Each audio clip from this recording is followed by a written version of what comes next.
Per cortesia prendiamo posto, così diamo inizio al momento di preghiera.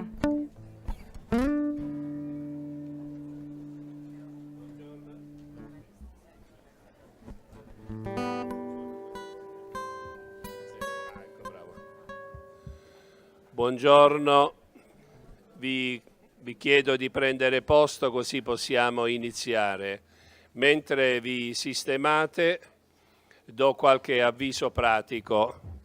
I canali anzitutto, così li potete sintonizzare. Canale 1, lingua italiana. Canale 2, lingua inglese. Canale 3, lingua francese.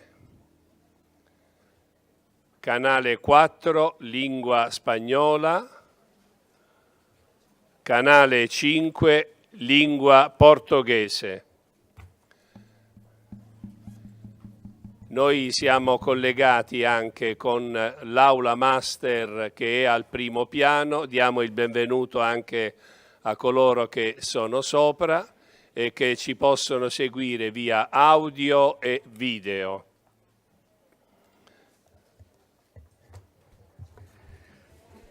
Allora possiamo forse alzarci e così iniziamo con la nostra preghiera del mattino. Nel nome del Padre e del Figlio e dello Spirito Santo. Amen. La grazia del Signore nostro Gesù Cristo, l'amore di Dio Padre e la comunione dello Spirito Santo sia con tutti voi. E con il tuo spirito. Loving and generous God, it is you who call us by name and ask us to follow you. Help us to grow in love and service of our church as we experience it today. Give us the energy and courage of your Spirit to shape its future. Grant us faith-filled leaders who will embrace Christ's mission. Inspire us to know you better and open our hearts to hear your call. We ask this through Christ our Lord. Amen.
Leitura do Evangelho segundo São João. No dia seguinte, João estava outra vez ali com 2 dos seus discípulos.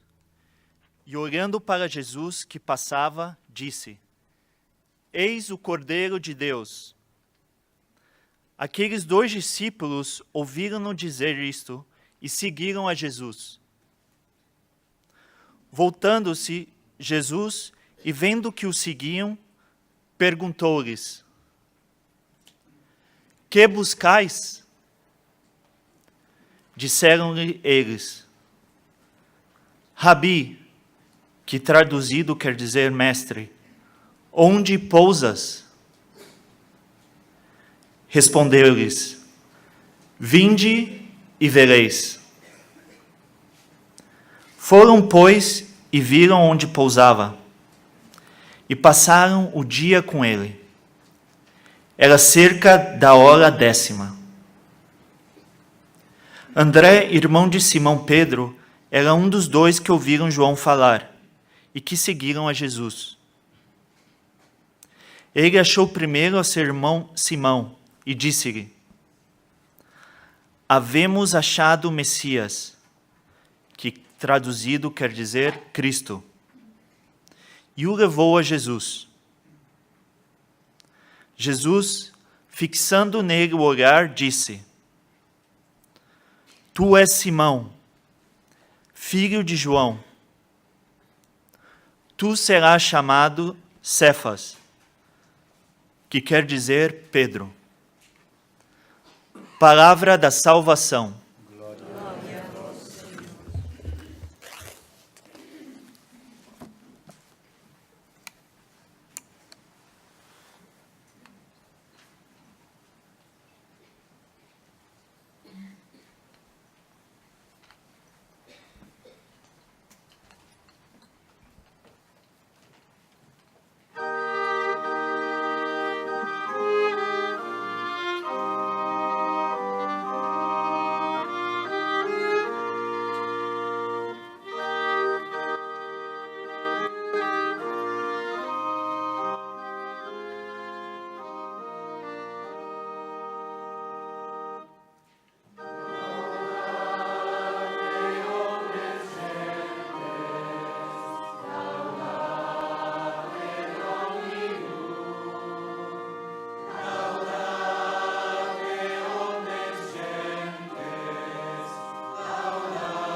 Oremos. Unimos nuestra oración a las palabras del Papa Francisco. Sintámonos empujados por el Espíritu Santo a encontrar con valentía nuevos caminos para el anuncio del Evangelio de la vocación. Para ser hombres y mujeres que como centinelas saben aprovechar los rayos de luz de un alba nueva en una renovada experiencia de fe y de pasión por la Iglesia y por el reino de Dios. Que el Espíritu nos empuje a ser capaces de una paciencia amable, que no tema las inevitables rémoras y resistencias del corazón humano. Te pedimos por Cristo nuestro Señor. Amén. Nel nome del Padre, del Hijo e dello Spirito Santo.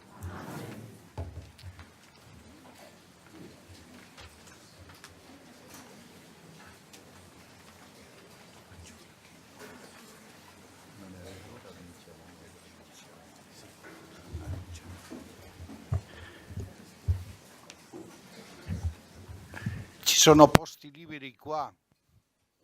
Avanti ci sono posti liberi.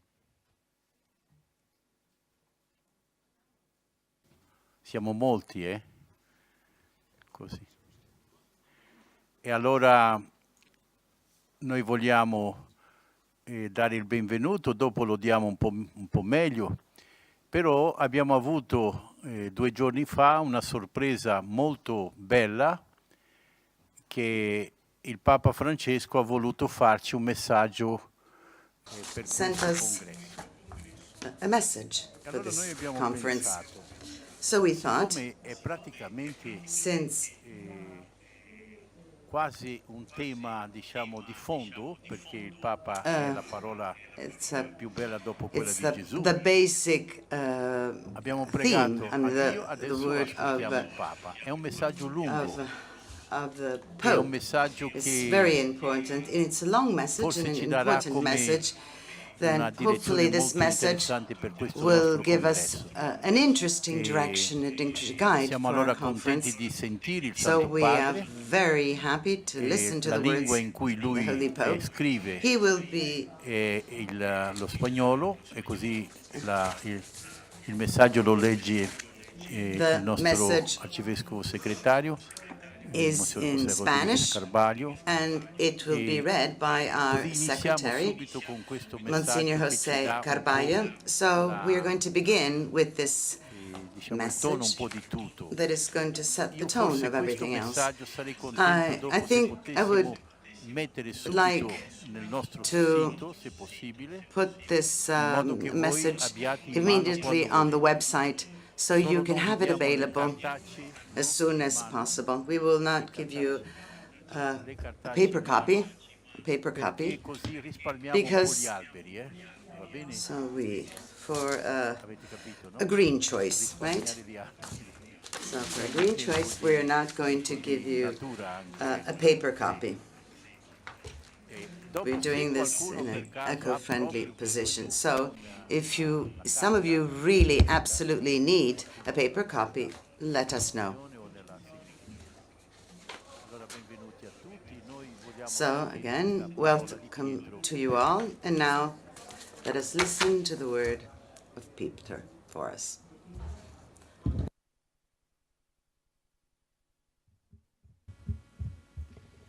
A Sua Eminencia, Cardenal João Braz de Aviz. Address to Cardinal João Braz de Braz, Prefect of the Congregations for the Institute of Consecrated Life and Societies of Apostolic Life. Welcome the participants to this international conference promoted by the Congregation for the Institute of Consecrated Life and Societies of Apostolic Life, Pastoral Vocation and Consecrated Life Horizons and Hopes. Agradezco a dicha congregación I thank la iniciativa de este evento for the que quiere initiative ser of la this event aportación de dicho that wants to dicasterio be al próximo an sínodo input de from los this obispos, Dicastery que se to the ocupará coming del Synod tema of Bishops that los will address jóvenes, the la topic fe y el youth, discernimiento faith, vocacional. and vocational Y discernment. mientras a través de este while mensaje through saludo a this todos los que habéis message, llegado a Roma I para welcome all of you participar who en have este come to Rome to encuentro, os participate aseguro to this también mi meeting. oración al I will dueño de la mies also para que ensure este congreso my ayude prayers a to the todos los Lord of the consagrados harvest so that this a dar una conference can help respuesta all the generosa a su consecrated men propia and women to give a vocación generous answer to their y al mismo vocation, tiempo and at the ayude a same todos time ellos to a help intensificar la all of pastoral you to vocacional strengthen entre las familias Vocation y Ministry los among the jóvenes, families para and young que people, quienes son so llamados al that seguimiento de ones who are Cristo en la vida called to consagrada follow o Christ en in consecrated life or in other vocations within the people of God can find adecuados para adequate acoger esa ways llamada to y welcome this responder call con generosidad and to a respond with Ante generosity to todo, it. First of all, I would like to express some of my convictions on vocation ministry. And the first one is the following. Talking about vocation ministry is to state that all pastoral activity of the church is focused by its own nature to vocational discernment. And as the main goal is to help believers to discover the concrete path to achieve the God's project to which she is called. A vocational service has to be seen as the soul of evangelization and all the pastoral activity of the church. Faithful to this principle, I have no doubt in claiming that vocation ministry cannot be reduced to closed activities that are closed within themselves. This might turn into proselytism and might also lead us to fall into temptation, into quick and easy recruitment. John Paul II, Exhortation Vita Consecrata 64. Pastoral vocation instead has to be connected with evangelization, education in faith, so that it just be a true itinerary of faith and leads to the personal encounter with Christ and with ordinary pastoral activity, especially with family pastoral activity, so that the parents will take on with joy and responsibility the missions of being the first vocational animators of their sons, freeing themselves and freeing as well their sons and daughters into egoistic perspectives of calculation of power that often occur within a family, even those of churchgoers. This entails to strengthen the vocational proposal and also the proposal of vocation to consecrated life in a strong ecclesiology and an adequate theology of consecrated life that proposes and values all vocations in the people of God. A second conviction is that vocation ministry has its most fit humus in youth ministry. Youth ministry and vocation ministry has to go hand in hand. Pastoral vocation is based, and develops through youth ministry on its side. Youth ministry, in order to be dynamic, complete, effective, and truly formative, it has to be open to the vocational dimension. This means that the vocation dimension of youth ministry is not something that must be planted at the end of a process or to a specific group who is quite sensitive to a specific vocational call, but it has to be posed constantly throughout the process of evangelization and education in faith of adolescents and young people. My third conviction is that the prayer has to play a very important role in vocation ministry. This is clearly said by the Lord. Pray to the Lord of harvest to send workers. The prayer is the first and unreplaceable service that we can offer to vocations. Since vocation is always a gift of the Lord, vocational call and the answer to this vocation can only resound and be heard through the prayer, without it being understood as an easy turning to not work on evangelization of the young people, so as over to help them to open up to the call of the Lord. Praying for vocation entails, first of all, to pray and work for the faithfulness to one's own vocation. It's not journeying to announce the gospel of vocation, promote them. And those who truly pray for vocation work constantly to create a vocational culture of vocation. These convictions lead me to pose to you some challenges that I consider very important The first challenge is that of trust, confidence. Trust and confidence in young people, and trust and confidence in the Lord. And confidence in the young people, because there are many young people that still belonging to the selfie generation of this called that more than fluid, it seems to be gases. Look for meaning to their life, even if they don't always look for it where they can find it. It is here where the consecrated men and women play an important role to stay awake, to awaken young people, to be centered in the Lord, so as to help the young person to be centered in Him. Often young people expect from us an explicit announcement of the gospel of vocation, a strong proposal, demanding but truly human, and trust in the Lord, certain that He will continue to spur in the people of God different vocations to the service of the kingdom. We must win the easy temptations that lead us to things, and in some environments, it's no longer to find vocations. For God, nothing is important. It's part of the history is a time of God, and even our times, because His Spirit blows where and when He wants. Any stage can be a kairos to collect the harvest. Another important challenge is to be clear. We need to have a clear glance and also one of faith to the world, especially of the world of the youth. This is essential to know our society and the current generation of young people, so as to looking through the adequate means to announce the good news. We can announce to them also the gospel of vocation. Instead, we were just giving answers to questions that nobody ever asks. The last challenge that I would like to signal to you is the conviction.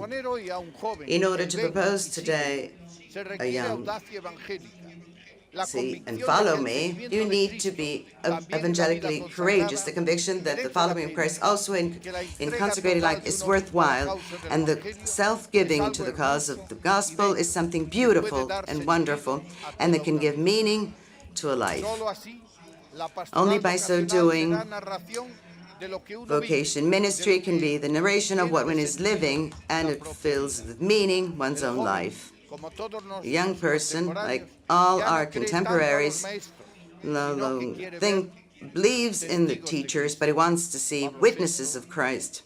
Paul 6, Evangelii Nuntianti 41. If we want our vocation proposal following Jesus touches the heart of young people, and they be attracted by Christ and the following of Christ that is proper of consecrated life, vocation ministry must be, first of all, differentiated so that it can respond to the questions that each young person has, and to offer to each one of them what is necessary to abundantly fulfill their desires of seeking. You mustn't forget that God calls us each one by our name with his story, and each one it offers and a personal journey, and it's with a specific vocational response, narrative. The young person must be narrated in the concrete life of the concrete person, the model to follow, Jesus Christ. Pastoral activity of being contagious, of come and you will see, is the only evangelical pastoral activity without a flavor of proselytism. Young people feel the need of close reference people that are credible, consistent, and honest, such as places and opportunities where they can have relationships with others. Synod of the Bishops, the 15th General Ordinary Assembly. Number 2, just a proposal of faith and vocational incarnated have a possibility to entering in the life of a young person. Ecclesial. A proposal of faith, a vocation to young people has to be done within the ecclesial work of Vatican II. Pope the 21st century of John Paul II. This is asking young people a commitment and a participation in the life of the church as actors and not simple spectators. They must also feel that participating in consecrating life, its activities, its spirituality, its charism, its fraternal life, its way of living the following of Christ.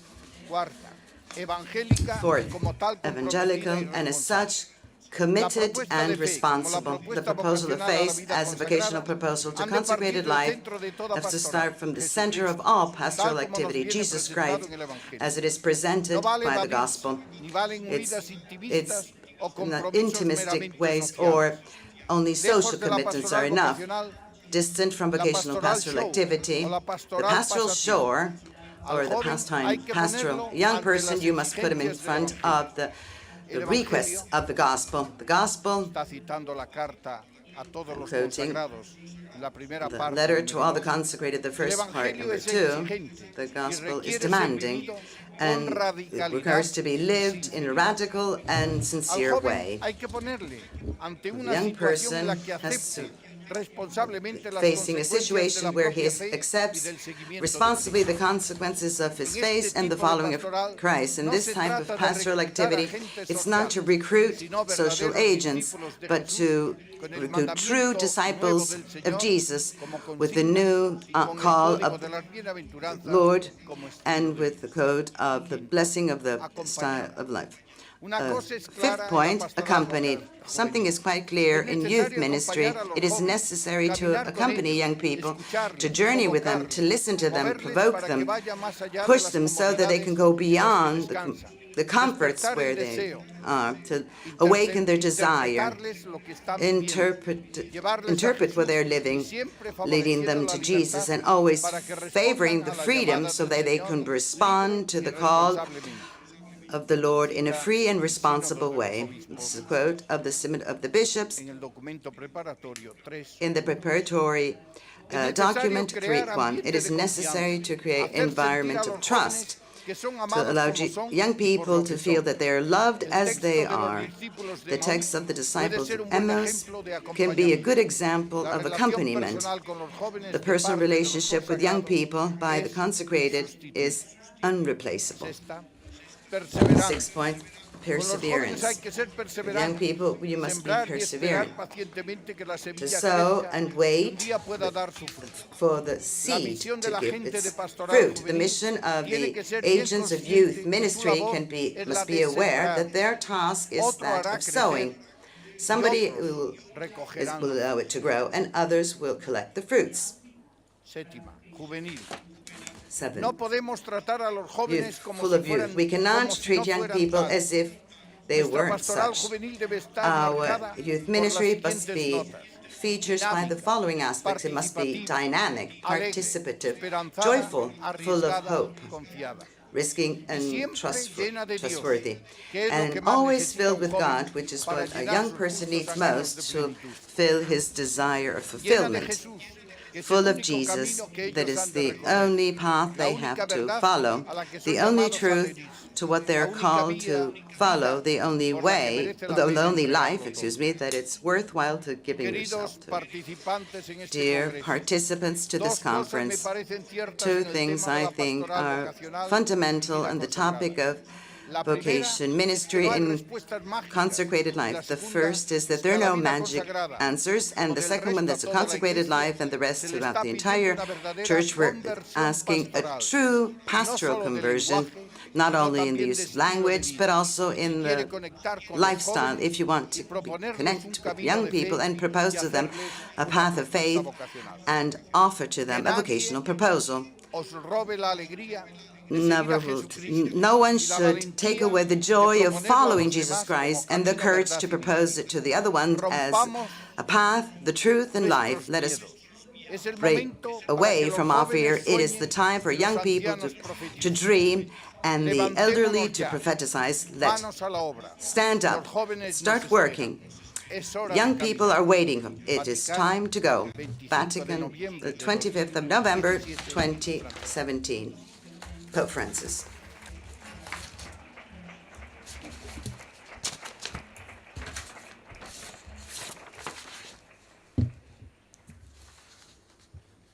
buongiorno a tutti e benvenuti a Good morning questo to you all, convegno and thank you to this pastorale, conference vocazionale e vita on consacrata. pastoral Che parte activity da and una consecrated life. espressione That starts del from an Vangelo di expression Giovanni, of the venite Gospel of e John, vedrete.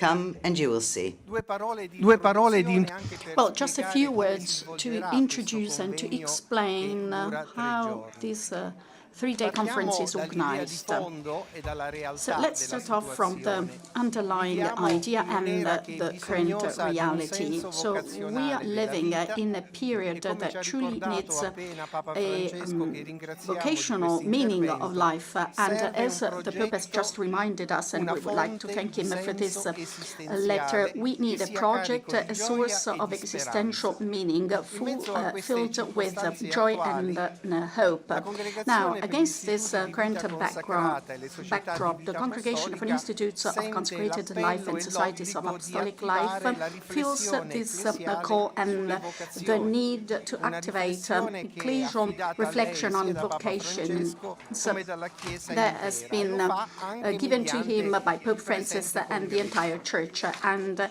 it is questo doing so congresso through il this nostro Dicastero meeting, si è this proposto i conference. seguenti Now, our obiettivi: Dicastery riflettere has sulla natura these della sequela di goals Cristo in oggi mind, nella Chiesa, to reflect on the nature of following proporre Christ una today in visione the Church vocazionale of ampia today, e to articolata propose a nell'approccio vocations pastorale, vision giovanile e that is vocazionale. large in the approach of Approfondire youth la and situazione della vocations pastorale ministry, delle to deepen the vocazioni situation alla vita of consacrata vocations nel loro ministry inizio to e nel successivo consecrated life at their accompagnamento. beginning and then in Infine, accompanying cogliere vocations. linee And last metodologiche but più not least, to efficaci try and find nella the best animazione e nella methods promozione for delle animating and vocazioni promoting alla vita consacrata vocations partendo da to the esperienze consecrated condivise. life, starting off from shared percorso è experiences. stato previsto Now, in the 3 pathway momenti has distinti been che organized corrispondono ai in 3 3 giorni del different moments, congresso.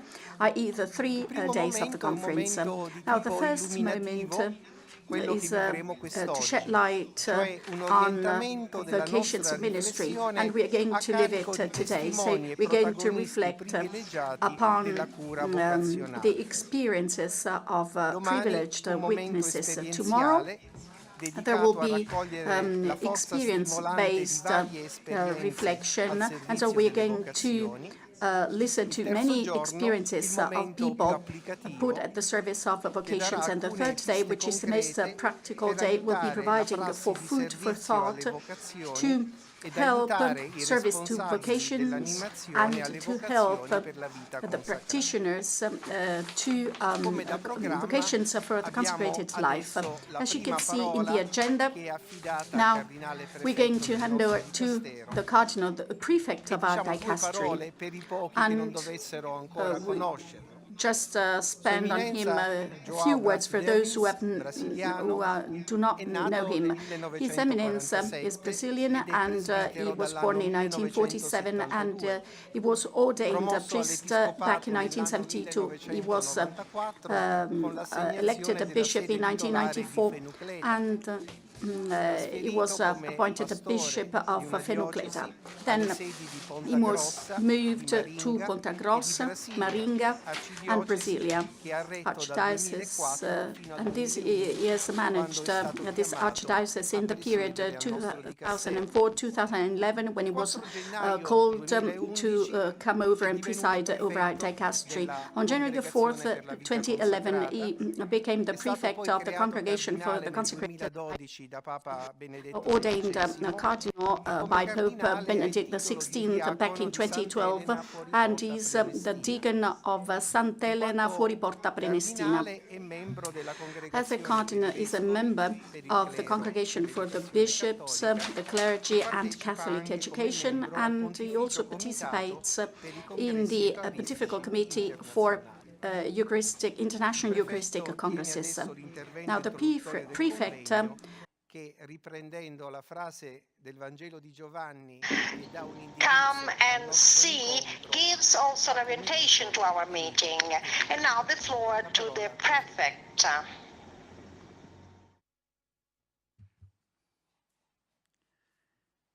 E dopo l'arrivo And after listening to such incisive salutation from the Holy Father, I would rather deem dispensable my introduction.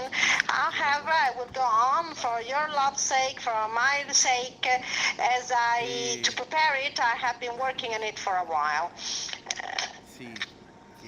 Yes, it seems so illuminating the fact that we have such a great program ahead, and presence here so numerous. We even had to close, actually, the number, more than 800 participants. Actually, we had to close the enrollments.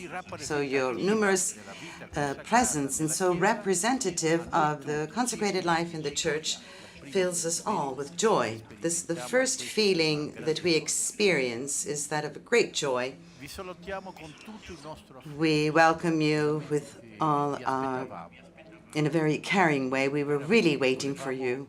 We really wanted to spend this time together, of sharing our experiences, traits of our life at the service of vocation. We especially think of all those among you who have come from far away. Some might be even tired this morning because you have traveled a lot. Well, you can sleep in peace. May you sleep in peace. We also from Dicastery, together with many collaborators, we must thank a lot all our volunteers with their smile and their availability. They have worked hard to organize this conference. We have committed ourselves to prepare well these 3 days together, that we will build together with you.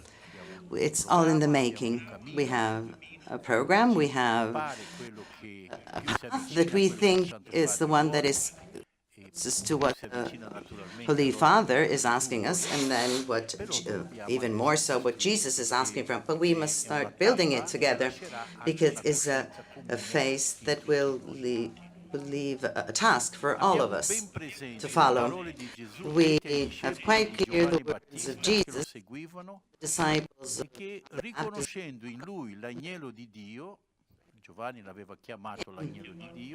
the Lamb of God. This was the name given to him by John. So the disciples asked Jesus, "Rabbi, where do you live? Where are you going?" And Jesus answers, "Come, and you will see." We understand that to be with Jesus, to be with him, is the beginning, and it is the condition of the vocational call. To be with him, to stay with him, to be with him. And it's actually, he turned around. He turned around. Jesus turned around.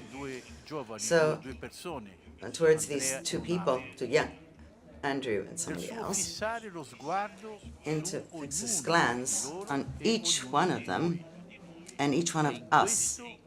And it is this that passionate adventure of vocation begins, of all vocation begins. We must go back to being adolescents in front of Jesus, in love with him. This is the center of it all. This is what Pope Francis just mentioned. We have experienced it from the beginning of his Vocational Ministry, and especially starting from the year of the consecrated life in 2015. In the program that you have, this conference, you find 2 quotes of Pope Francis that will help us. I found them very nice, this quote, and so also the team that chose them, I think that they've done a very important choice. I will just mention one of them here. And it says, in the words of Pope Francis, "Let us look to Jesus, who passes along the shores of existence, collecting the desires of those who seek. Beautiful. The desire of those who seek. The disappointment of a night of fishing that didn't go well, disappointment. The parched thirst of a woman who goes to the well to get water.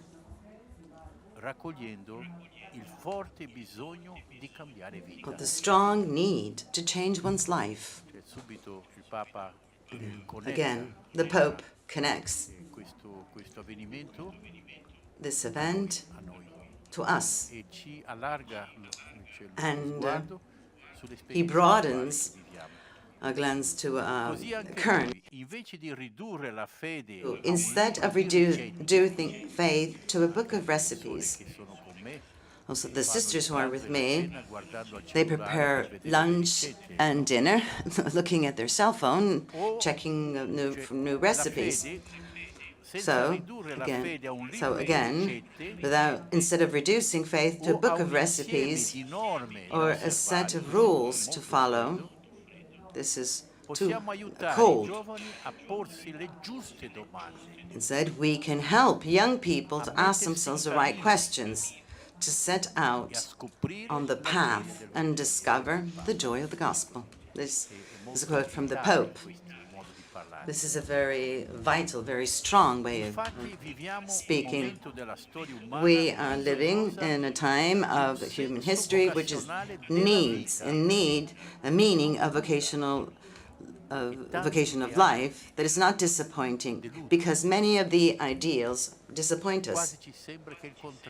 It seems. Hold on. Change this direction of things.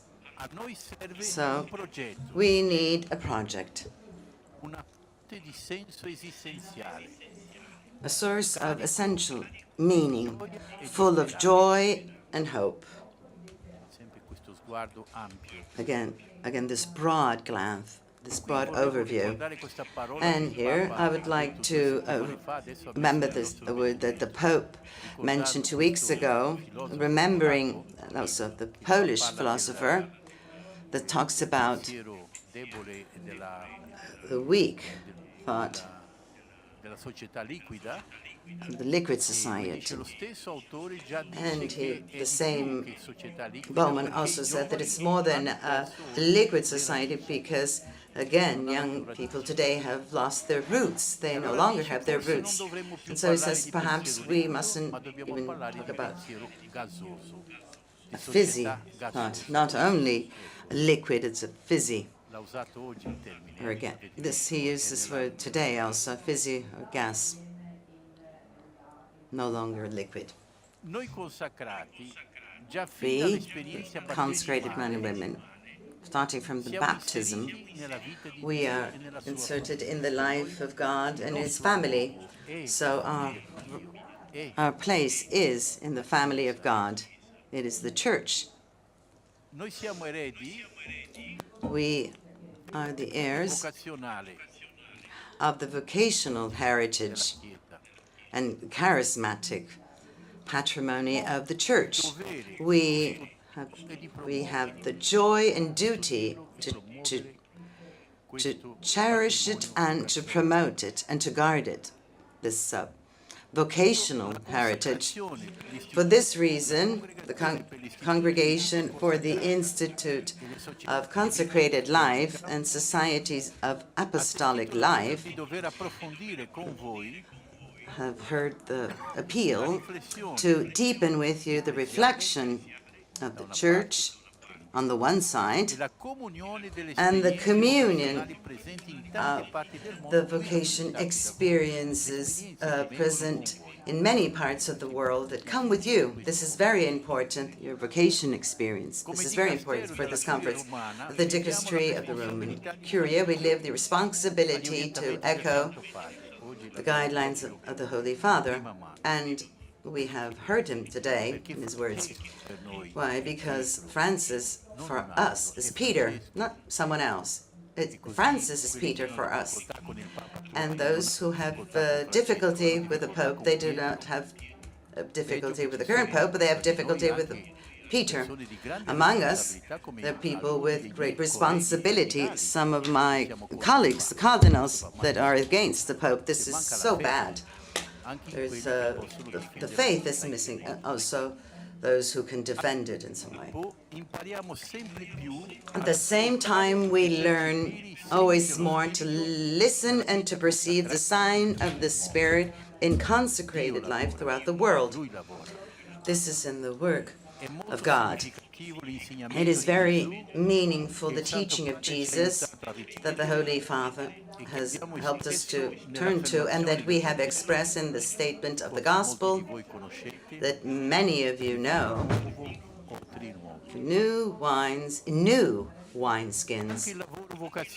Also vocational pastoral activity in this moment in the church and in this cultural moment needs new wineskins. The other expressions that we could have used is the following one.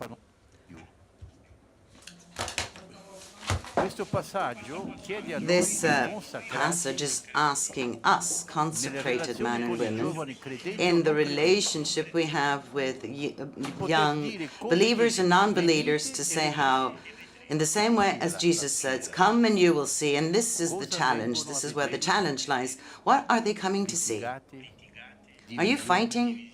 Is there a division? If there's a separation around you? People who have no sensibility, if they are incapable of smiling, they will never come to you. We are therefore in front of a call of a new conversion for a new sincere witness of consecrated life. Come. This entails a vocation ministry that transforms hearts and the fraternal life and the community, the heart personally and the life in the community life. This is our weakness today also. And it is, there is the word again of the Pope 2 weeks ago, to us cardinals, in a meeting on formation. He's saying, I start to understand when the reform of the church will be slower than I had expected. Why? Because the reform starts from the heart of the man and the woman. And so we are the one who resist the reform. We must keep this into account. So consecrated life will be an area and a reality worthy of being visited and lived, if it is a true consecrated life, encountered. So I find what I was looking for and loved at first sight, meaning that consecrated life is the same thing as the gospel, it attracts. And secondly, it will be possible to propose with joy and in an appealing way, full of fascination, that something which is extraordinarily beautiful to see. And so the young person follows this. And here are the 4 goals of our conference that Father Pacciola mentioned. I will repeat them. So, what do we mean by the following Christ? This is the first thing we must understand. What does it mean to follow Christ today in the church?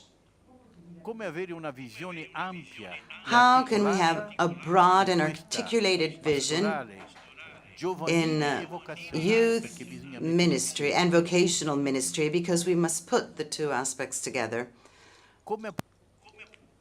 How can we deepen the situation of the pastoral of vocation, consecrated vocation in the beginning and then in the following accompaniment? We have understood today that formation cannot be conceived as a fixed moment in time, steady. It's dynamic. Formation begins with the beginning of our life and it ends with the end of our life. It's an ongoing process. To set the methodology that are more effective in the animation and promotion of the vocations of consecrated life. And then the sharing of experiences. So we have focused on this moments of sharing of our experiences.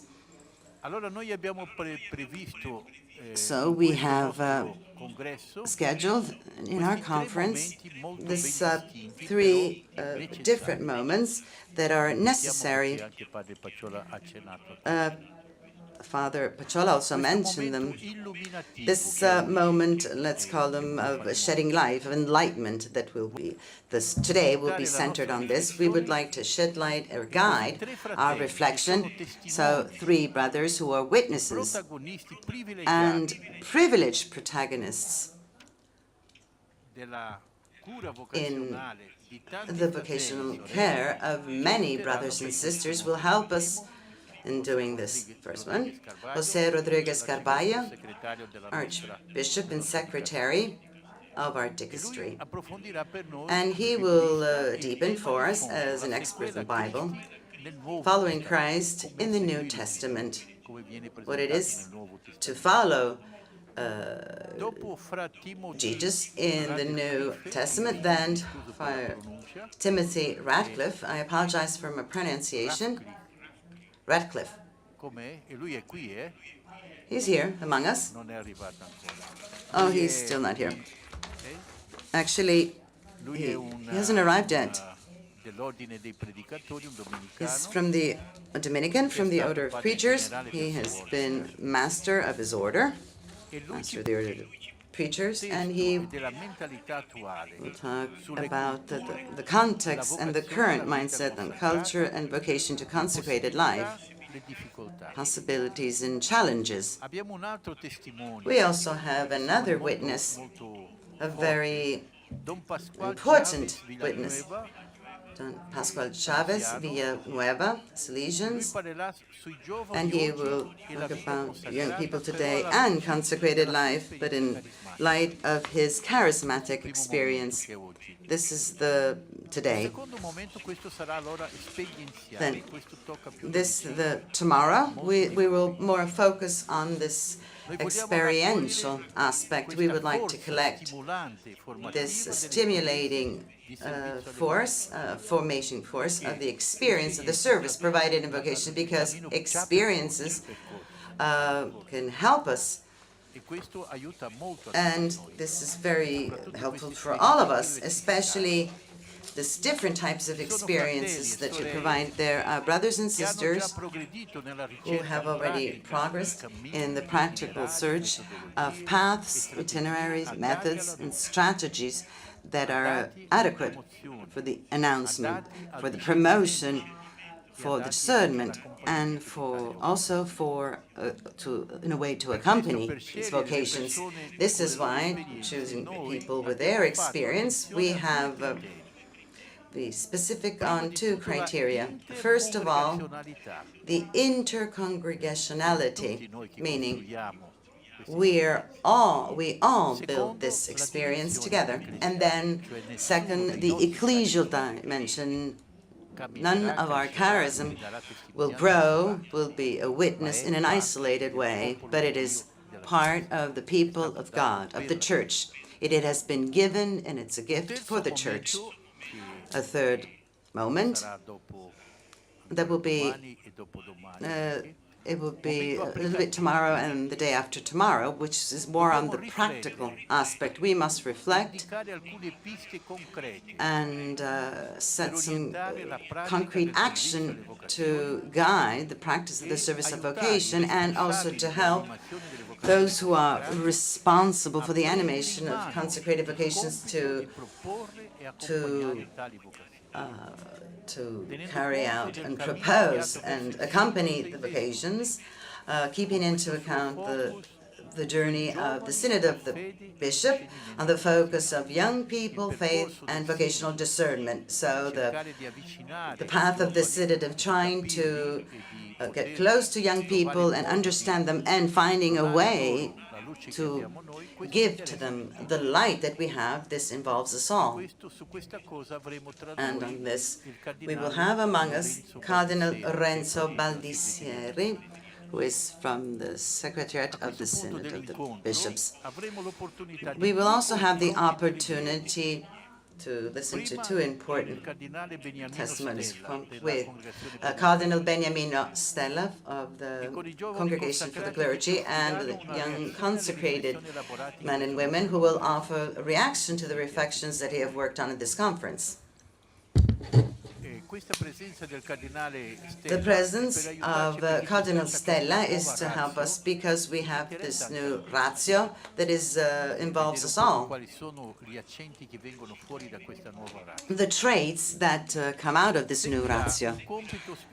Then a specific task that will be built by all of you, by all of us in the language groups. And it will be a focused contribution that we will provide to the Synod of the Bishop.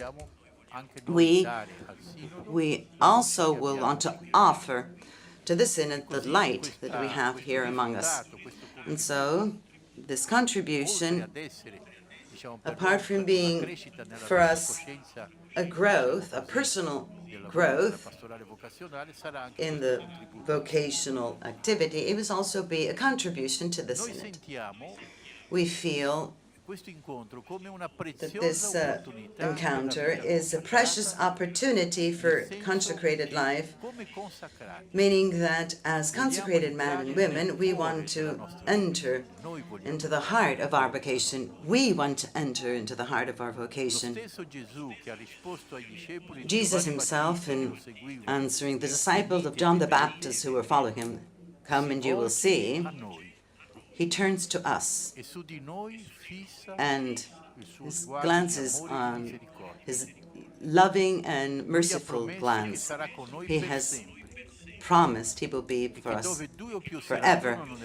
For where 2 or 3 gather in his name, there he will be. In our commitment of dialogue, of an exchange of knowledge and experience, in these 3 days together,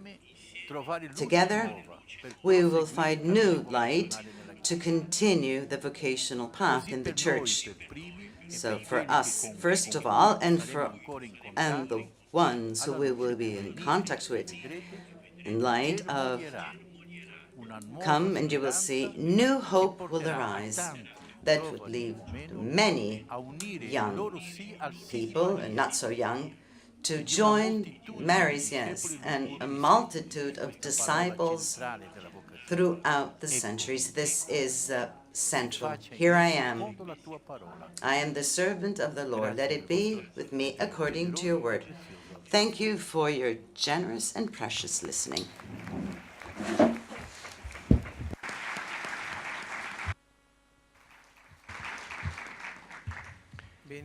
Bene, ringraziamo il prefetto per le sue parole.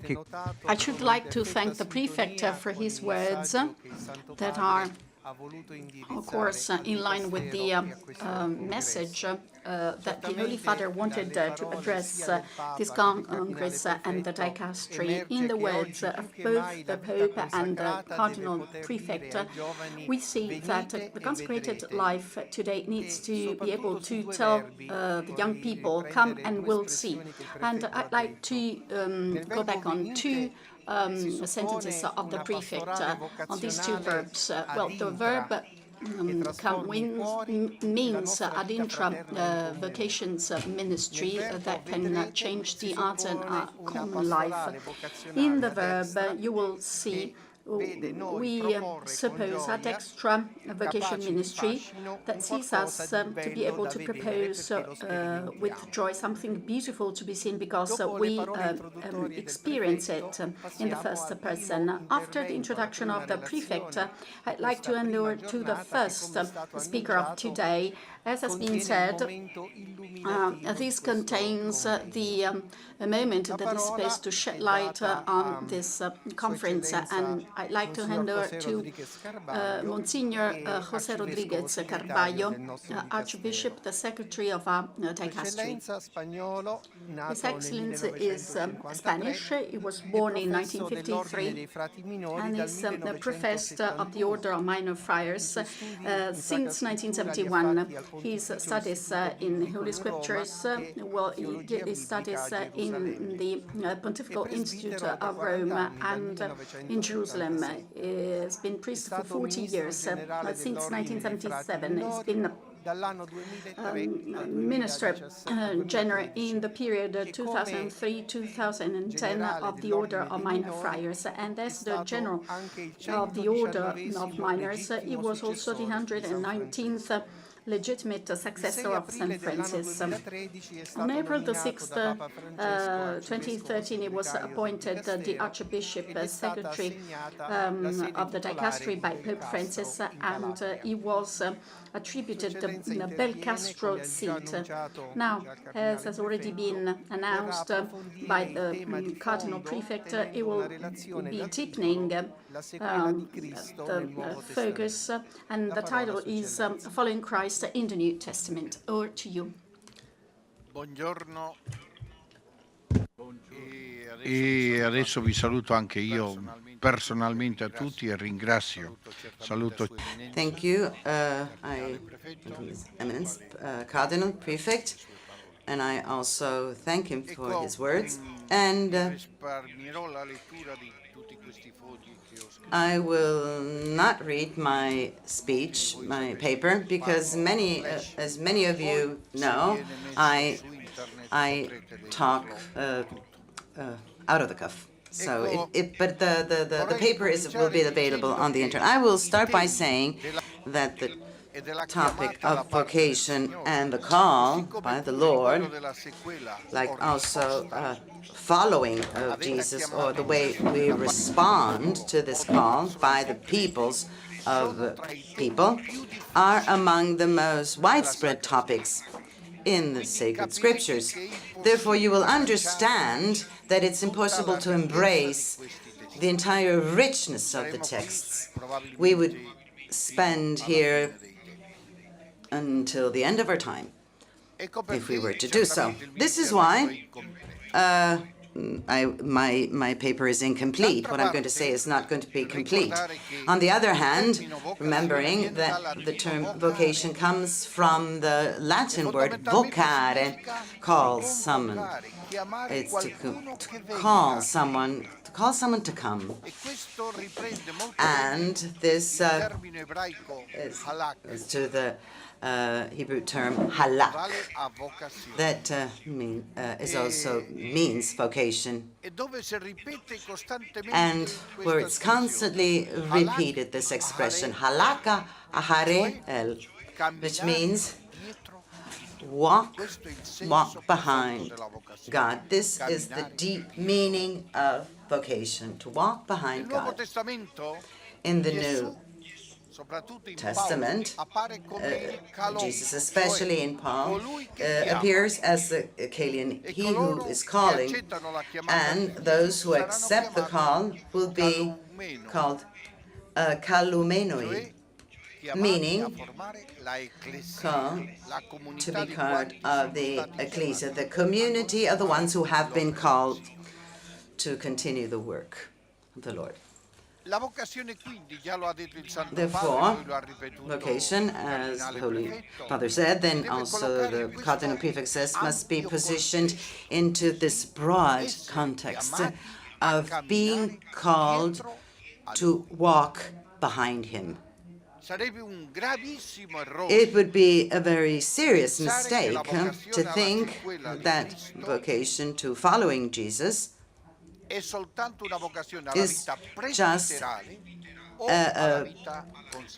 just a vocation to consecrated life or a priestly life.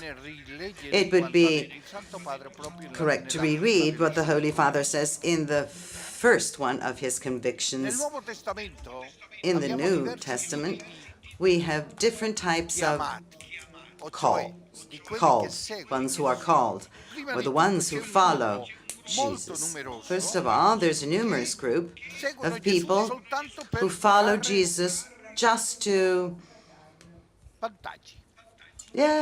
advantage from it. And we must keep this into account, right, in vocational discernment among young people, because it's not excluded that this does not occur today, too. Following Jesus to have an advantage of this. And you will find this in the text. Then there is another group that are quite numerous. They follow Jesus, but in front of the scandalous words, they leave him. They leave him. Yes. They're not interested in listening to the message that is so demanding, such a demanding message. Then there's a third group, and there's many that follow him faithfully. And among them, there are some women who they accompany him one city to the other in the Gospel of Luke. Others who follow Jesus and offer the service to him from Galilee, and they follow him. And then there are others,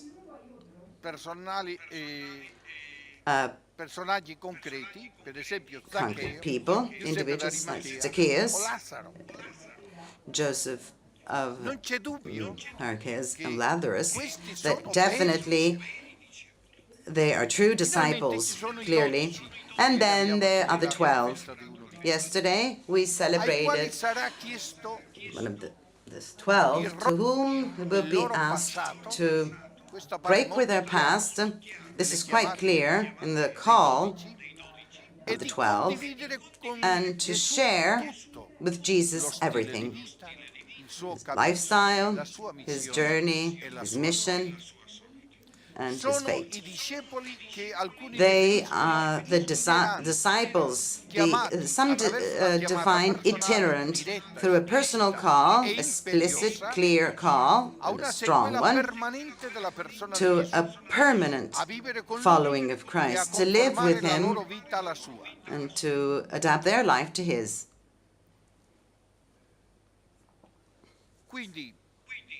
Therefore,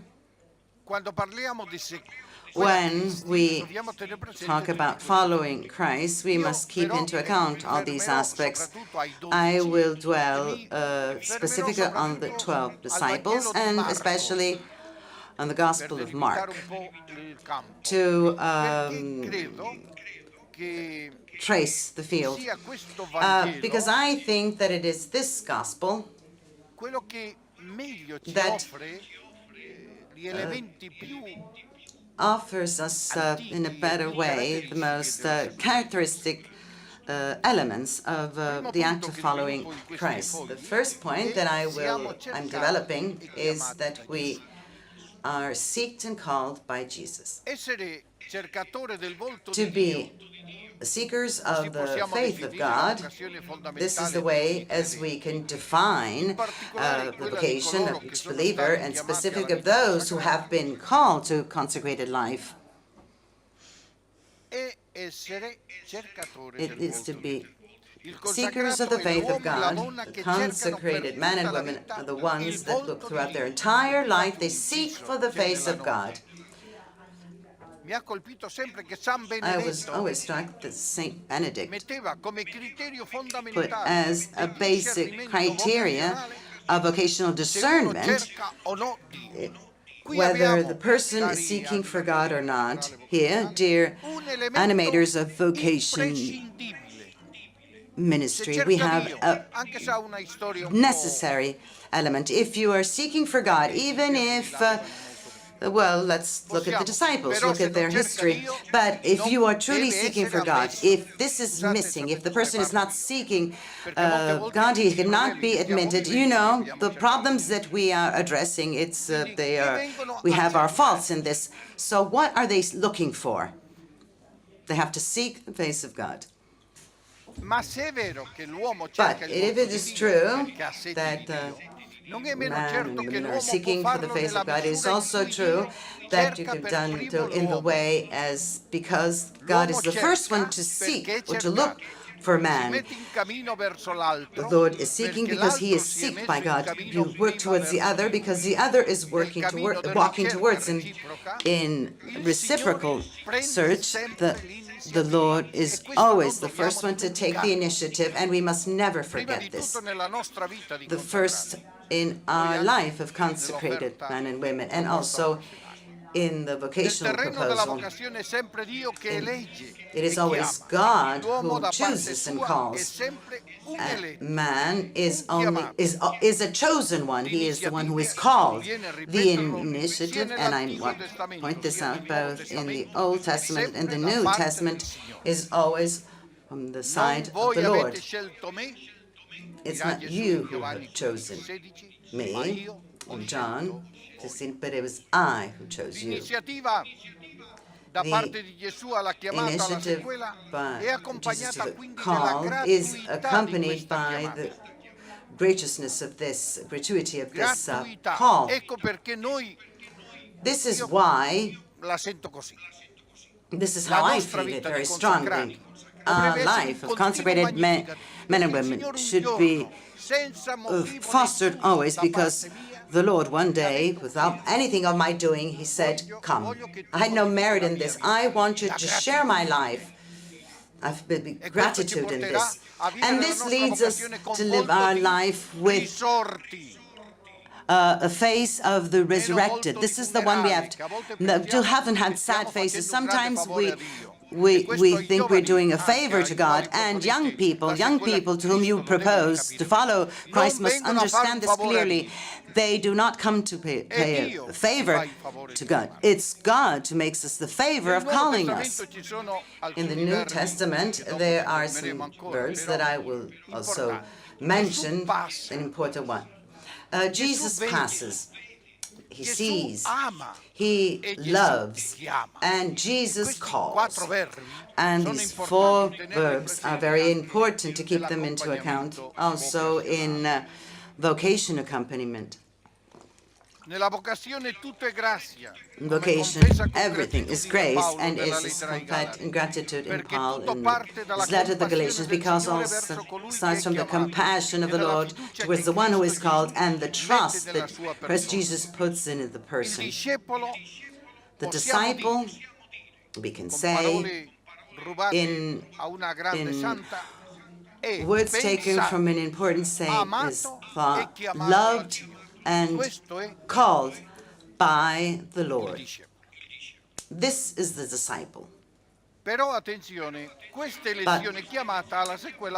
this call to the following of Jesus starts from an encounter.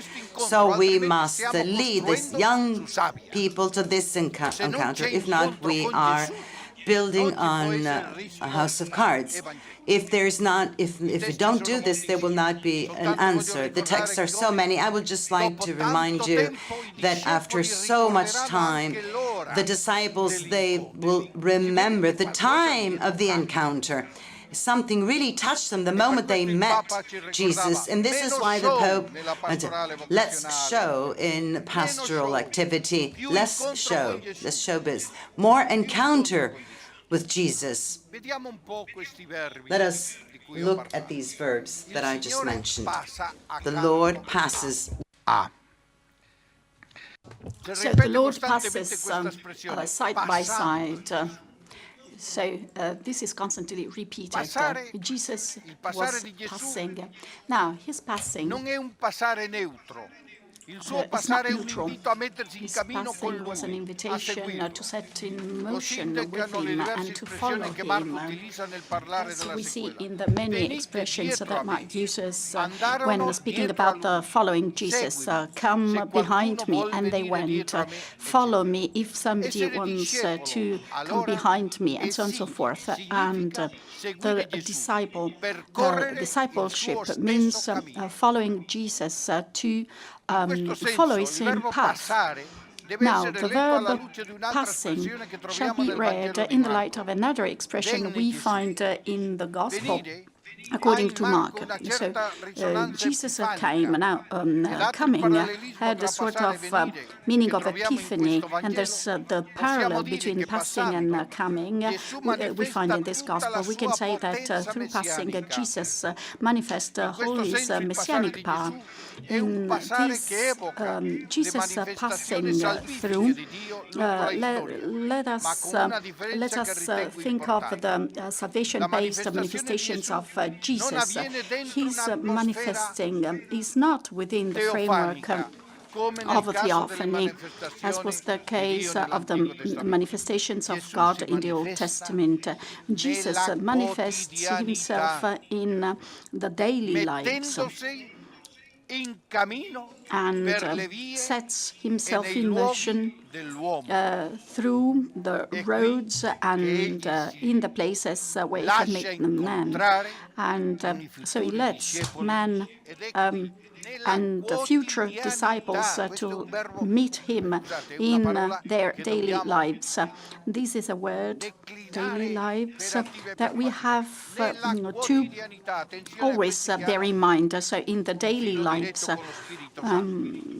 so we have to be very careful with those who say that they have a direct link with the Holy Spirit. It's in daily life that Jesus manifests himself, and we are called upon to follow him.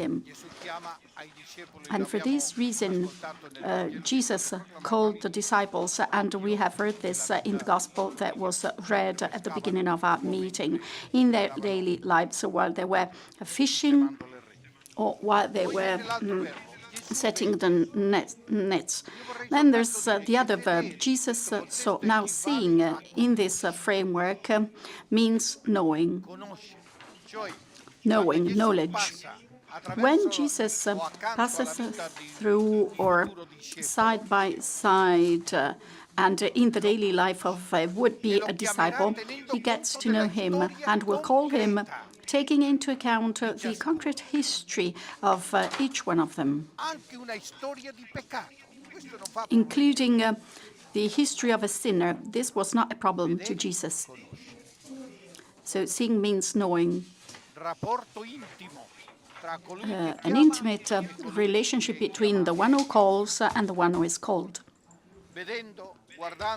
Now, by seeing, by looking, it is as if Jesus was saying, you are the one that with your own history I'm interested in, the person I'm interested in for what you have in your hands. So here, there's another consequence and another result for Vocation Ministry. A young person that does not get reconciled with his or own history should not take the vows. And we should not be afraid whether the person was a sinner, but we should be afraid when we are confronted with a young person, a religious man or woman that does not get reconciled with his or her past and is not able to say, this is what I was. If we remember the parable, that one has to die, and he did not realize he was talking about himself. Then we have the third verb, follow me. Now, the call ends with an invitation to follow Jesus. As if the promise follows the promised, and the flock is shepherd. So it's a question of following his footprints, as Peter would say, or as has already been said. It's a question of retaining and following the same pathway as Jesus. The Greek verb means putting my foot in the footprints of Jesus.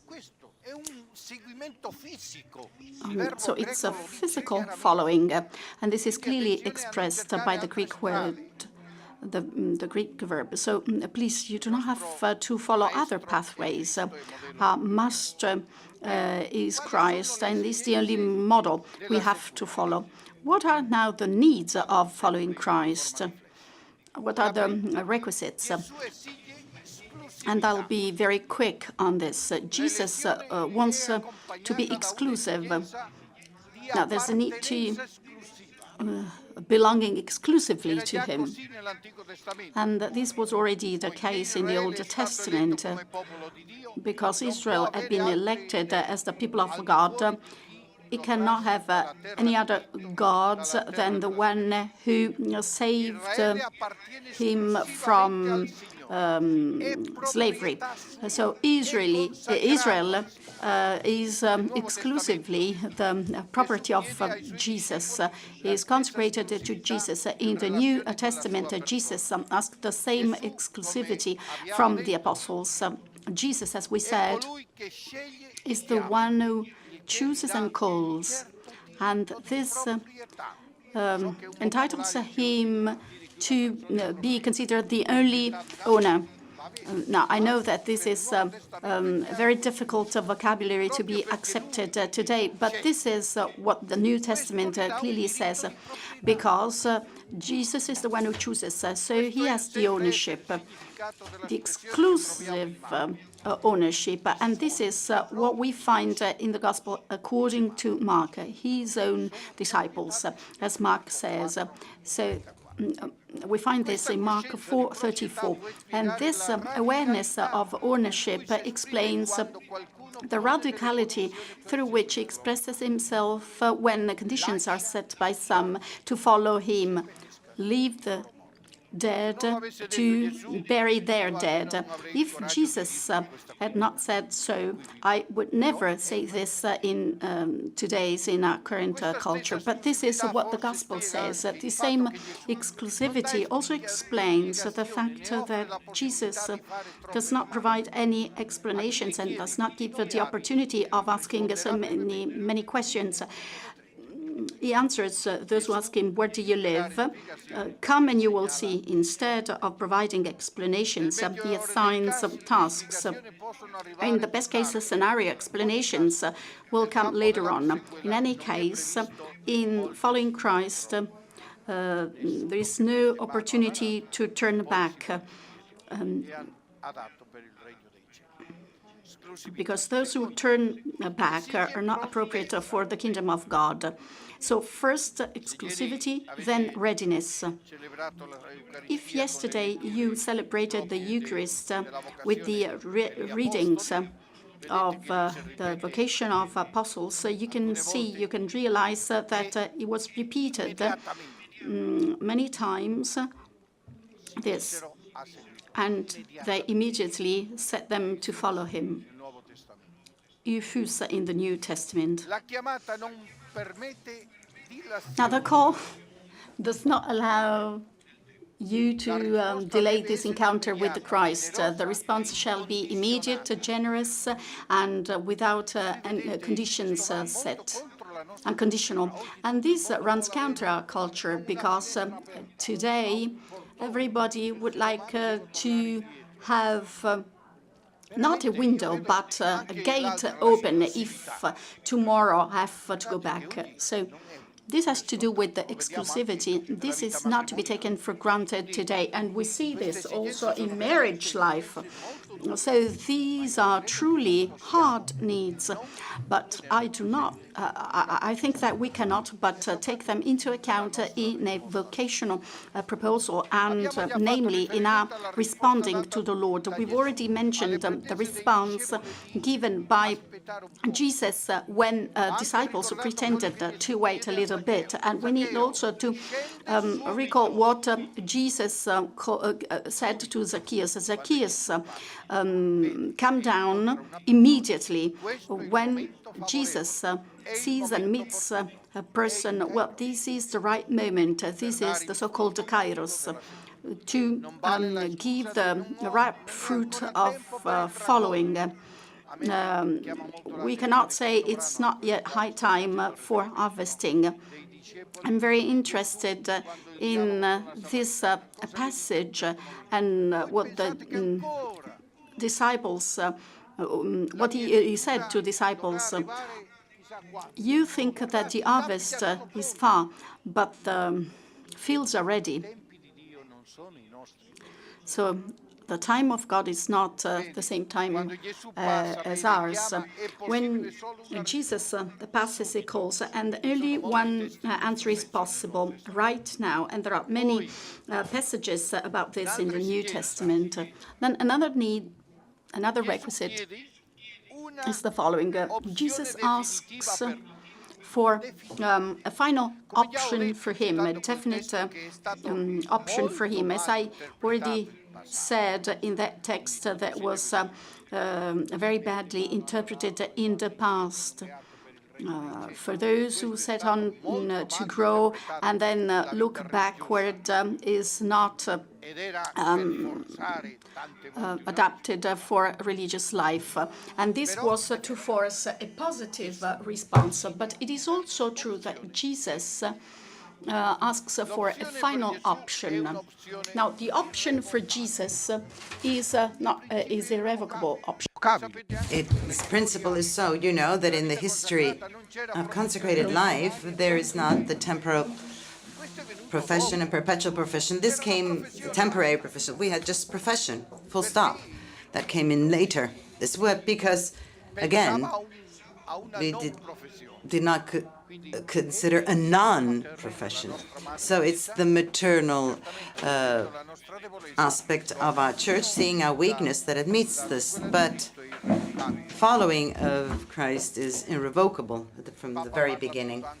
The Pope speaks a lot.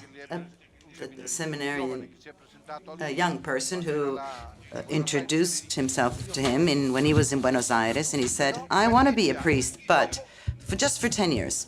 Then who knows? The Pope has mentioned this quite often, but this does occur. You know, I have not heard a lot of, but before consecrated life was a timely consecrated life. We must read the gospel in this. To self-giving to God, you must do so completely. So giving up to every certainty must be full, without a possibility to further changes in that. The disciple must be able to say of himself what Jesus said of himself: the foxes have their own homes, and the birds of the sky have nests, but the Son of Man has nowhere to rest his head. I say that it's a great consolation that also the disciples weren't as faithful in this, in leaving everything they had, because we see that after the resurrection, where does he find Peter? Where was Peter? Yes, he was. Right.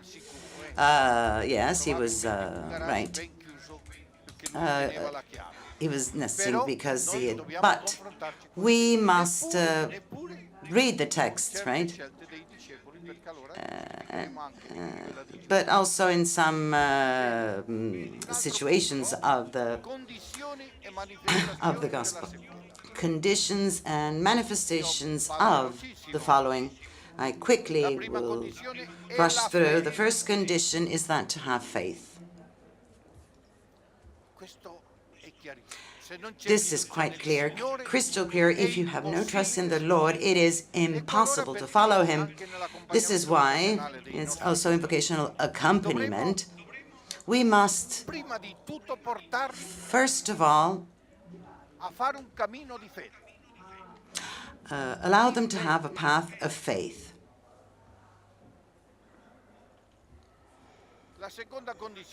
The second condition, being detached. In the life of the disciple, it is clear in the New Testament there is a before and after. Also in founders and foundresses, we can see this. When we talk about the conversion of our founders and foundresses, this is what we're saying. There's a before and there's an after. And this is marked by detachment. What comes to my mind is that some candidates, they really love their dog, that they want to enter the novitiate and take their pet, their dog. I'm talking about real cases, actually. So if they're not able to leave at home their dog, I don't know whether in the future they will not be detached from other things. distance themselves from other things. And we must be quite clear also on this aspect. This takes different forms and shapes. First of all, with ourselves. And here I have a text in front of me. Those who want to be my disciples must deny themselves, and they must carry their cross and follow me. Denying oneself meaning you cannot recognize yourself anymore in who you were before. You no longer recognize yourself. The disciple must have a before and after. To bear the cross, carry the cross, is nothing else than our own cross. The disciple is the cross. We said this, that the disciple has no other path, is that of the following of Jesus, so following the journey of Jesus. Therefore, he must bear the cross just like Jesus did, and this is where we can follow. This is the relationship we have with ourselves and the relationship with others. And here, the disciple must make it clear that his vocation is service, and we know that there are two verbs in Greek that indicate service. The first one, the diaconal service, which is a concrete service, like that a diacon during the service in the altar. And then there's another term, which is the one used related with slaves.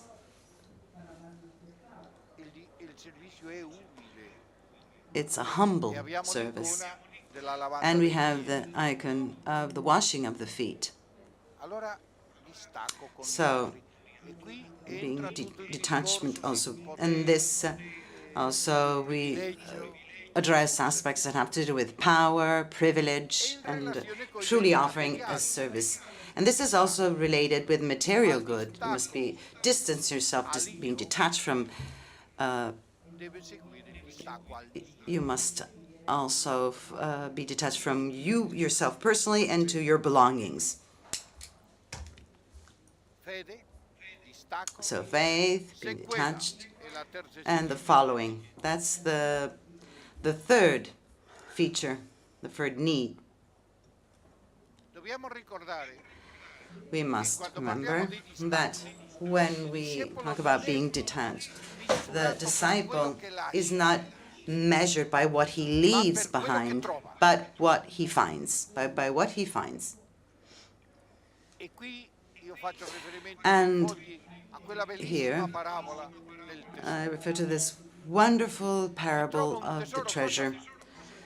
When somebody finds a treasure, what does he do? You hide it. You tend to hide it, so in order not to be robbed. And due to the joy of having found that treasure, you sell it all.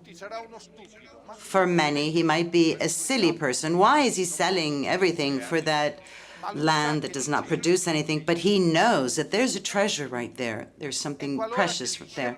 And this is how the disciple is not just he who leaves, but also especially the ones who find something. And he is willing to follow the path towards Jerusalem. And here also the Beatitudes, the last need, requirement of following Christ in the New Testament is to letting go.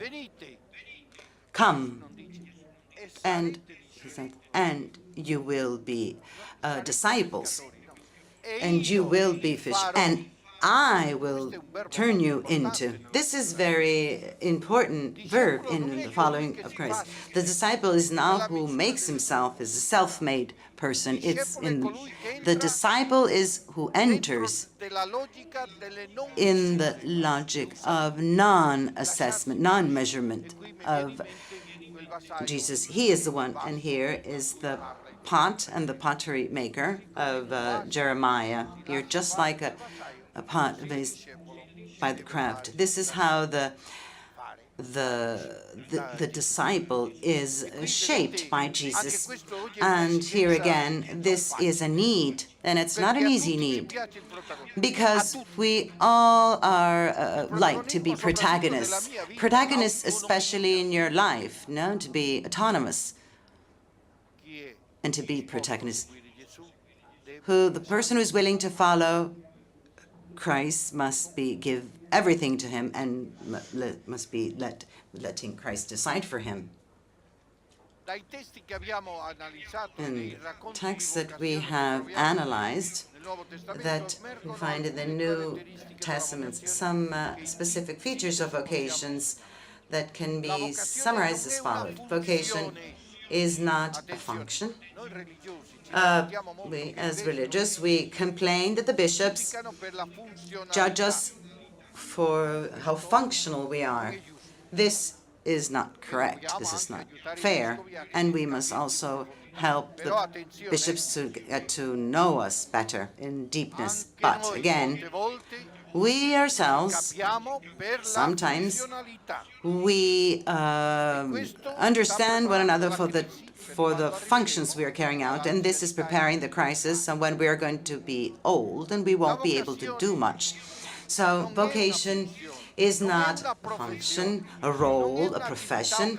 It is not an occasional activity or every once in a while activity we carry out. A vocation is to follow a person, following Jesus. Vocation is to put the person, Jesus, at the center of our life with all that this entails, and therefore is a radical commitment of our life that implies the involvement of the entire person, what it is, what it has, and what it does. Vocation, therefore, becomes a radical direction and a global one of all our existence towards Christ. Therefore, for this reason and the basic need of the answer to the call, and this is for us and for the ones that we want to welcome in consecrated life, is conversion, the deep change of the person that leads her to take a lifestyle that is in line with the radical life of the gospel. The Pope, in the letter to consecrated in the year of the consecrated life, he says that the gospel is demanding, and it needs to be lived fully. Therefore, everything has been played in the encounter with the person that is called, with the person who is calling.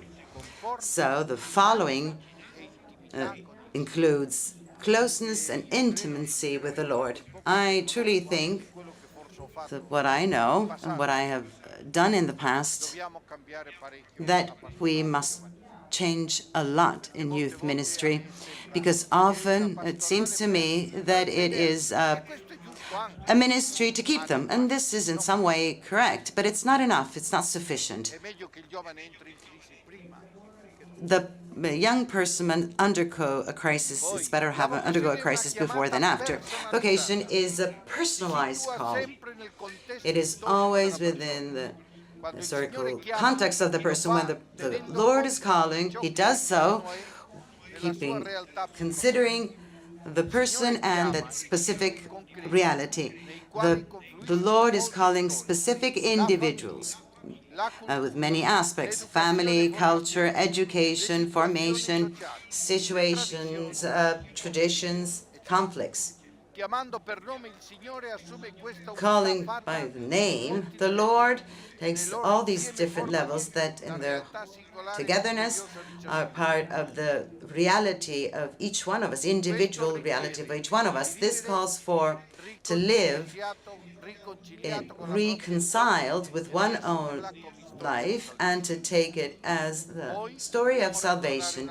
Then we must remember another principle. Vocation is not something that can be imposed. Vocation is a proposal. There's always a clear element of human freedom in the answer to vocation. God calls to life calls without the consent of the person, but when the call is a specific call, he will not do so without the consent, asking for specific, aware, and free answer. And what we must favor in youth ministry, this freedom of young people, that none can say that I have heard, I did not take that profession. It was the master who did it for me. There was not the good service offered by that master. This calls for the conditions that the person can freely answer to the call of the Lord. Let us be very clear on where this call is developed. And then I have some other words to say on the announcement, the witness of the gospel and the vocation. I will summarize just in 2 words. One is that the announcement must be based on a narration, and this was also in the words of the Holy Pope. So it must be accompanied by the witness of life. If not, we can never say, come and see, and you will see. As I said, this is the only true youth ministry. And second, it must be a clear proposal, explicit proposal. Jesus is not there just saying, well, perhaps tomorrow you can follow me. He's using commanding, yes. And many young people, this is what they're waiting for. That you who have accompanied him and you have seen the signs, vocational signs in him, you just tell them, come on, come. At least try. The announcers must be clear, explicit, and then, if not, let us not complain if others make explicit calls and they leave us. I will conclude by saying that today, Jesus, knowing our personal story, passes along our side. He looks at us with a look of love and repeats us once again, follow me. Mary, Mother of the Consecrated, the woman of faith, the Virgin-made Church that had and has the fullness of the grace and all good, be our journey companion in the quick response and the generous response to the invitation of the Lord to follow to the vocation to which we have been called, and receive from her Son the grace of doing always what he asks us to do, and also the grace of being able to announce with courage and in a convinced way the proposal of the vocation of the gospel to all the young men and women that we will find on our way. Thank you.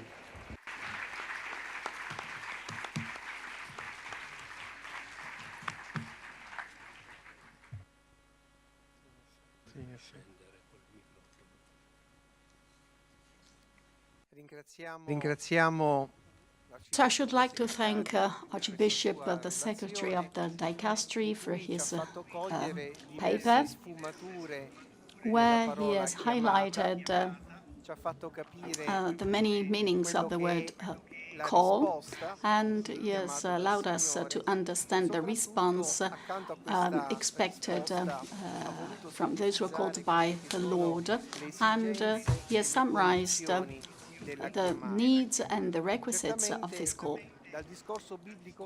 Now, according to this biblical discourse, there's an underlying net that shall animate all those who work for the ministry open to the world of vocations. As you can see on the agenda, there will be interventions from the room, from the public. And I'm told from the Secretariat that those who are not sitting in this room shall come here in order to talk into the microphone for their interventions. So there will be a microphone that is circulated. So should you have any questions for the Cardinal Prefect or the Archbishop, the Secretary of the Dicastery, feel free to put your questions now. And then there will be a break and I'm sure that you will appreciate the coffee break after the intervention.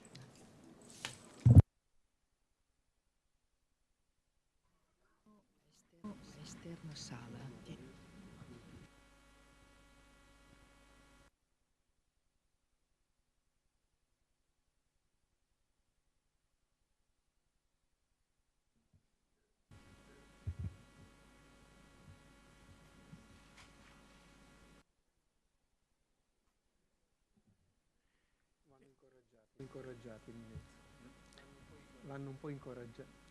Bisogna un po' incoraggiare l'inizio. I think that you should be encouraged to break the ice because the difficulty is to put the first question, then others follow. Forse per conoscerci meglio, Well, oltre a dire il nome che dimenticheremo, so, anche l'istituto religioso al quale tell your name and the religious institute you belong to.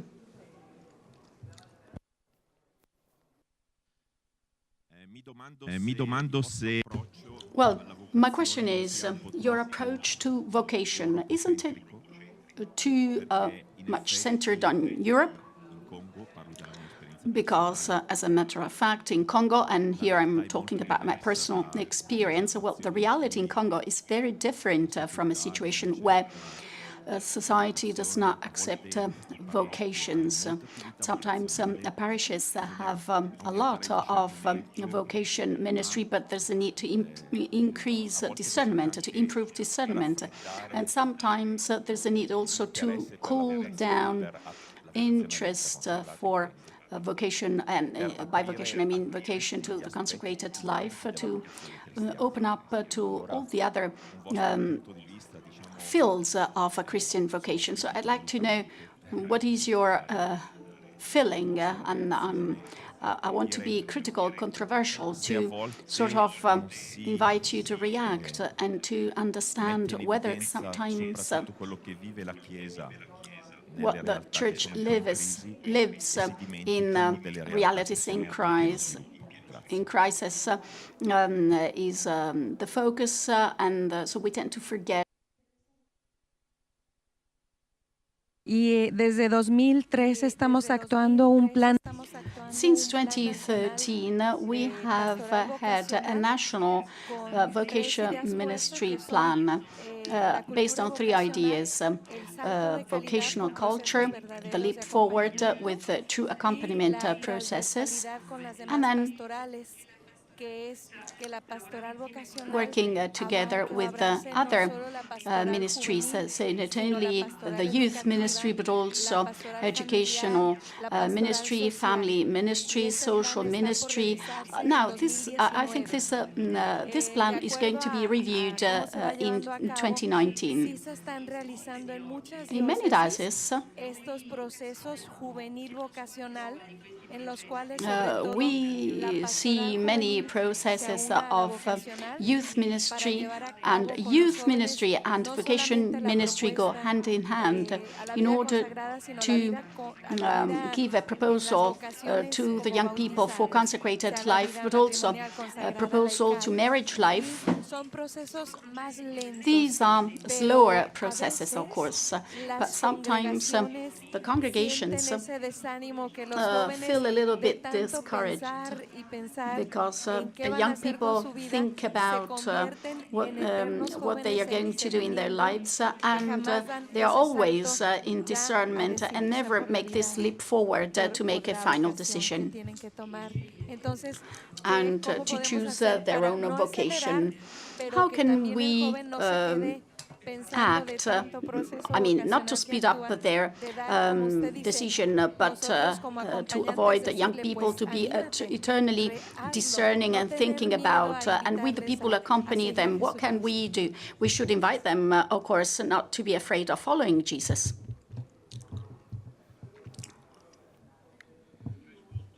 Well, thank you very much. I'd like to answer in Spanish. Italiano. So, yes, I will be answering in Spanish. So, according to my point of view, my opinion, that's clearly just mine, What I said of the gospel is not so much for Europe. And if there's a culture that perhaps is against is the European one, or let's call it the Western culture, consumerism. So I think, and I think very sincerely, that we must return to the gospel as it is. The Pope continues to repeat this, that he said at the beginning of the consecrated life. He says it's demanding. The gospel is demanding. I understand that all this is countercultural, and that also what the Dominican Father said. I understand this is countercultural. The Pope is stressing on this, that we have many things that in this sense, and we must be very careful to worldliness, which is the sin that leads us to be just like others.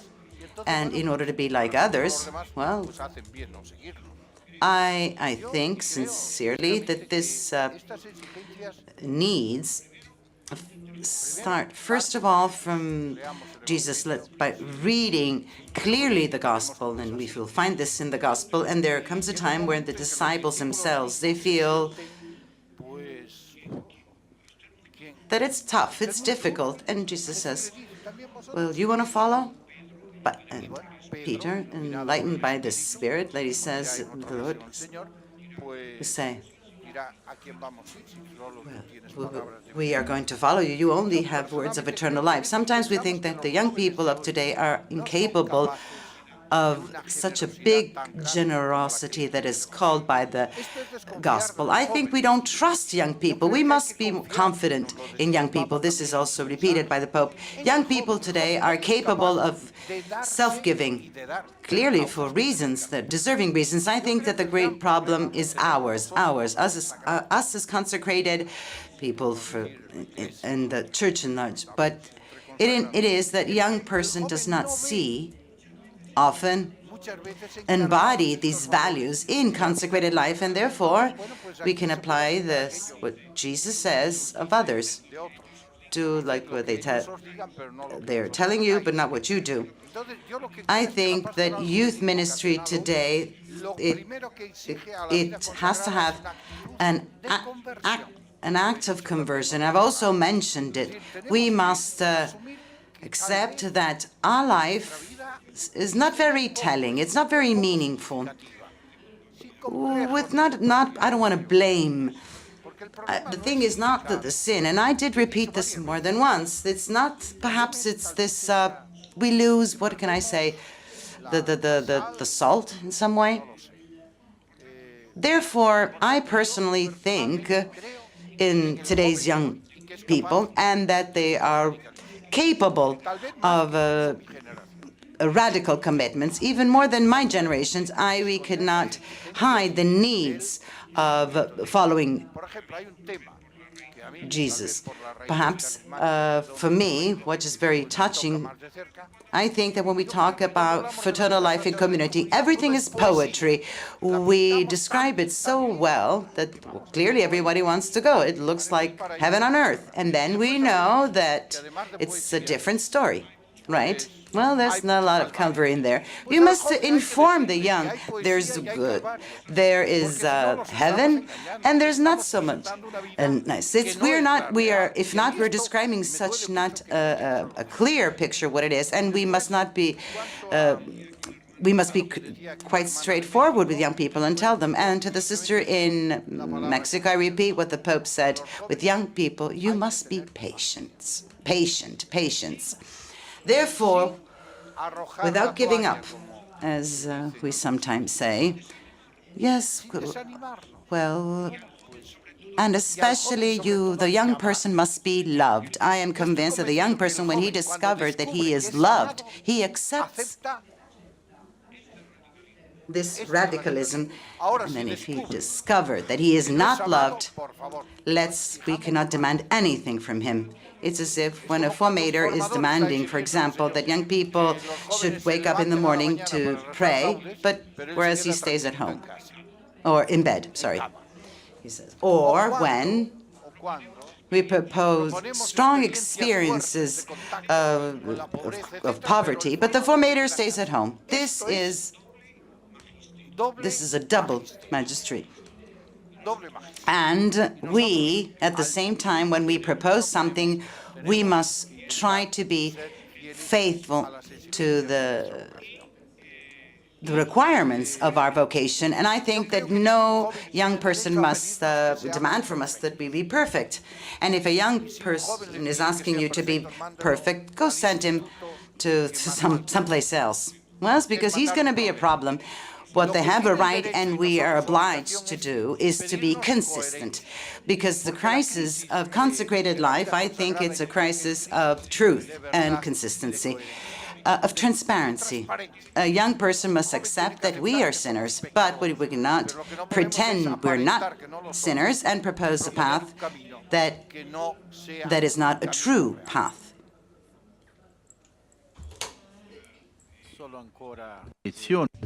Well, as our sister from Mexico was saying, well, a question was, what should we do not to speed up nor to break and oppose? Well, when we propose the gospel with the life experience, well, it's different because the young sees the gospel that the formator tries to put into practice.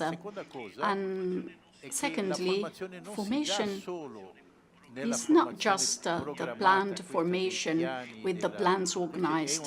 Well, of course, this is a necessary effort to be made, but now we have to be very careful and witness that the life of the formator and what is the quality of the consecrated life that the young person is living, because the formator teaches one thing, and when he gets back to his community, he sees completely different things, and so he's divided in his soul, and he tends to say, this is what I was taught, but then this is the reality.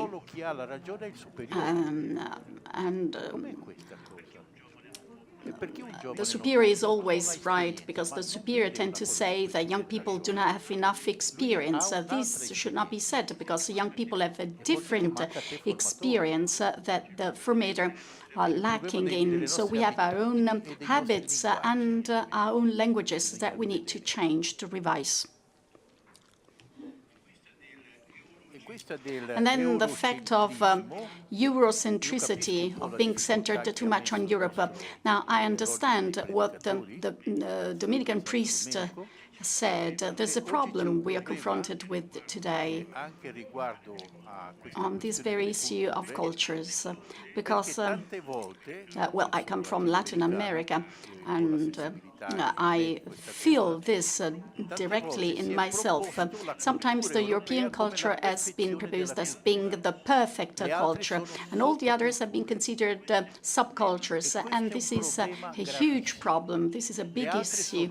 The others are not subcultures, but different cultures, and this is the big issue of interculturality in our homes, because Africans are considered less than Europeans, or Latin Americans are considered less than Europeans. But why? Well, I mean in the practice, in the practical life. Why do we have so many vocations from abroad here in Europe to solve issues of doing the laundry, the washing up, and assisting the aged brothers and sisters, but they are not involved in finances because they are not considered to be ripe enough. But this should be revised because sometimes we do not give confidence to this brothers and sisters coming from non-European continents. So this is not to say that we have to diminish the European culture, but now there's a need to be more involved in an enlarged brotherhood. If I'm able to listen deeply to other people's culture, well, this means that I'm truly the brother of these people.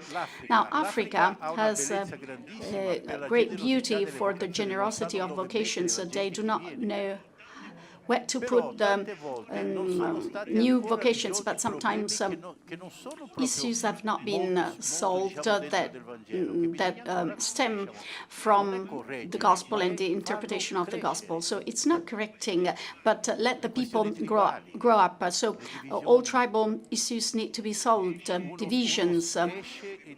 So one gets out of their continent, but need to grow because they cannot go with their families. So we need to review this pathway. It should be focused on the formation of the disciple rather than formation to vocation immediately, right away. So we are on time, and now there will be a coffee break, 30 minutes half an hour coffee break, and we are back in this room at 11:15 to resume our proceedings. Before the coffee break, since you've been, so you will be offered coffee and croissant. So for those who are here in the auditorium, please go in the room on your left, the green room. For those who are upstairs, will be served coffee and croissant here in the hall, just in front of the auditorium, and this is also true for the lunch break. So at the end of the coffee break at 11:15 sharp, when you enter the room, you should show the badge with the different colors on their back.